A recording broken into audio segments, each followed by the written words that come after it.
Hello, my name is Mohammed Faridi. I'm Iranian. I was born in city of Tehran into a devout Muslim family. My mom was a devout Muslim, and she mandated us to follow Islam and to fulfill the Sharia of Islam. Even though we speak Farsi in the country of Iran, we had to learn Arabic in order to speak to the God of Islam. That is the only language accepted by Allah, the God of Islam. And how to memorize the verses, the passages, sometimes chapters of the Quran in order to pray to Allah. They told us a good Muslim, if he recites and memorizes the Quran, he would not burn in hell, because your brain, your body will have the eternal word of Allah in it, so it would not be burned in hell. So that's what I did. So I started memorizing a lot of the chapters. One day I was praying to Allah, and at the time of my prayer, when I was 7 and 8 years old, and I was praying in Arabic and reciting those prayers, but I did not understand what I was saying. So I went to my mom and asked her, "Mom, is this God, the God of Islam, would not speak Farsi? Does he understand Farsi? Can I speak to him in Farsi?" My mom said, you do not want to be tormented by Allah. You do not be tortured by Allah. A good Muslim only surrenders, only submits. So I went and from that moment on, I did not ask any more questions. I just put my blinder on and just followed Islam.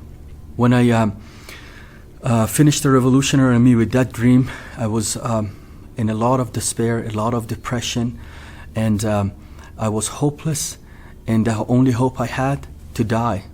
I contemplated on suicide. I thought I'm going to get rid of myself, but I was afraid, because if as a Muslim you commit suicide, you end up in hell.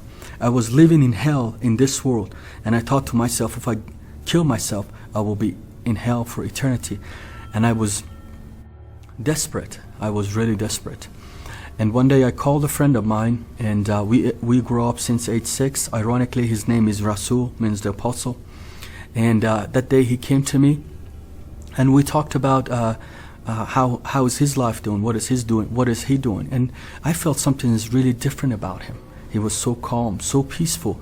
And I asked him, "Rasul, what is going on with you? What is happening to you?" And he told me that he became a Christian. And when he told me that, I said, "What is that? Can you become a Christian?" That was the first time I was hearing about Christianity without bad-mouthing it, or without saying that it's corrupted and it's altered, that it's bad thing. And he was telling me about the love of God. He was telling me about Jesus and the miracles happen in their life, and the things that happen into their lives, the miracles and the good things. And we talked about 2 hours. Many of those stuff I didn't even hear him. It was going over my head. And we argued and we discussed, and I tried to counter his arguments and the things what he was telling me. The God I was talking to him about, it was an unknown God.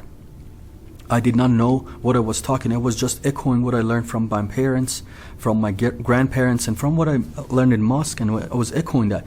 But the God that he was talking about, it was like a friend of him. He knew what he was talking about. After about 2 hours of conversation, he was kind of wore out and said, "Look, you asked, I told you. And this is the last thing I'm going to tell you. Jesus, he was beaten, he was bruised, he was crucified, his blood was shed, and he died for your sin that you have everlasting life." When he told me that sentence, he said, "God so loved you that he has given his only begotten Son for you and for your sin, that you have everlasting love, that you have eternal life." When he told me that, every lie that Islam till that moment was telling me was exposed in front of my eyes. I was beating myself, I was bruising myself, I was cutting myself, I was shedding my own blood, and ultimately I was going to become the sacrifice for Islam. He told me it was all done in what Jesus has done for you. When he told me that, this message pierced my heart, and I fell down on my knees, and out of desperation I asked him to pray for me. I said, "I want that, I want that." And he prayed for me, and when I opened my eyes, everything in the world got a new color.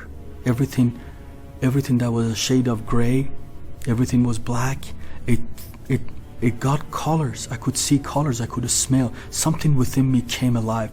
There was something in me that always bothered me. It was always restless. For the first time in my life came to the peace. And I told him what has happened. He said, Jesus has came to my life. I did not understand what he said and what is the meaning of that, but I was enjoying the moment, because for the first time as a Muslim, I felt peace in my life. I was thinking to myself, if Jesus has died for me, why nobody has told me? If somebody has done a great thing for you, why they kept it away? Why they are not telling me that?